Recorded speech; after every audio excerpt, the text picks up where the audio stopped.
কবিতার শিরোনাম বলার কিছু নেই। আমি প্রহরী মনিরুজ্জামান।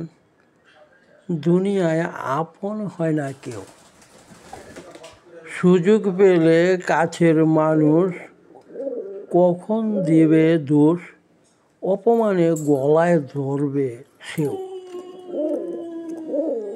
আঘাত করেও ক্ষান্ত কোনো নেই, সুযোগে ধরবে কত কান, করবে অপমান, বলার কিছু নেই। মূল্য দেবে কারা, শত্রু ভাবে যারা, জীবিত নেই তো কেউ, সবই গেছে মারা। কেঁদেও নেই তো সুখ, কত করছে মুখ, কত নিষ্ঠুর এই দুনিয়া, ফাটবে নাকি বুক। ধন্যবাদ।